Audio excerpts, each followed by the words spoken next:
ত্রয়োদশ জাতীয় সংসদ নির্বাচনে ভোটের মাঠে প্রচারণা জমে উঠলেও ছোট বড় বেশ কয়েকটি দলের হেভিওয়েট নেতা এবার প্রার্থী হননি। তবে সবার ভোট যুদ্ধে না থাকার কারণ এক নয়।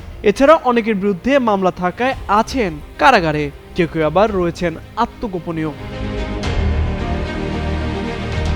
2018 সালের নির্বাচনে বিএনপির নেতৃত্বাধীন জাতীয় ঐক্যফ্রন্টের বড় নেতা ছিলেন ডক্টর কামাল হোসেন।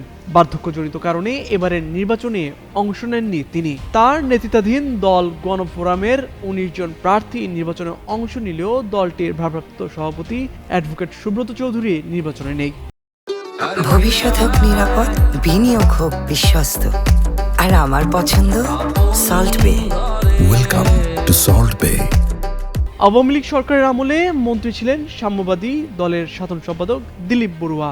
এছাড়া সংসদ সদস্য ও মন্ত্রী ছিলেন ওয়ার্কার্স পার্টির সভাপতি রাশেদ খান মেনন ও জাতীয় সমাজতান্ত্রিক দল জাসদের সভাপতি হাসানুল হক ইনু।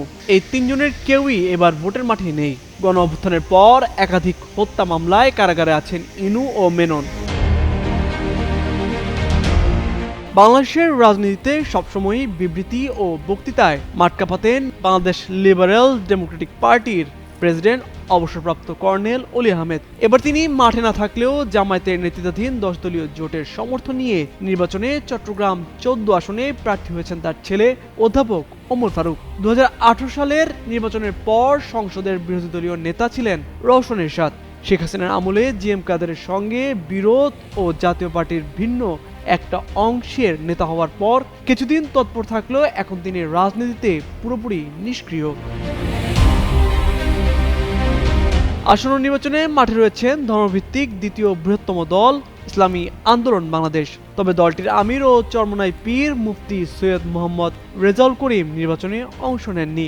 দলটির মুখপাত্র গাজী আতাউর রহমান বলেন, বাংলাদেশের ইতিহাসে কোনো নির্বাচনেই ইসলামী আন্দোলনের আমির মুফতি সৈয়দ মোহাম্মদ রেজাউল করিম অংশ নেননি। দলীয় প্রার্থীদের পক্ষে প্রচারণার সুবিধার জন্যই সৈয়দ মোহাম্মদ রেজাউল করিম এবার সারা দেশে সফর করছেন বলে জানান তিনি। এবারের নির্বাচনে অংশ নেননি আরেক হেভিওয়েট নেতা বঙ্গবীর আব্দুল কাদের সিদ্দিকী। লেভেল প্লেইং ফিল্ড নেই বলে অভিযোগ তুলে সাবেক এই সংসদ সদস্য সম্প্রতি একটি অনুষ্ঠানে বলেন, আওয়ামী লীগ নির্বাচনের সুযোগ না পেলে তিনিও ভোটে থাকবেন না। গণ অভ্যুত্থানের মুখে 2024 সালের 5 আগস্ট পতন হয় বাংলাদেশ আওয়ামী লীগের সরকারের। দেশ ছেড়ে ভারতে আশ্রয় নেন দলটির সভাপতি ও সাবেক প্রধানমন্ত্রী শেখ হাসিনা। পরবর্তী সময়ে আন্তর্জাতিক অপরাধ ট্রাইব্যুনালে চলমান বিচার শেষ না হওয়া পর্যন্ত আওয়ামী লীগ ও এর সহযোগী সমমনা এবং সহযোগী সংগঠনের সব কার্যক্রমকে আনুষ্ঠানিকভাবে নিষিদ্ধ করে সরকার। নির্বাচন কমিশন দলটির নিবন্ধন স্থগিত করে, ফলে দলটির কেউই নির্বাচনে অংশ নিতে পারেনি।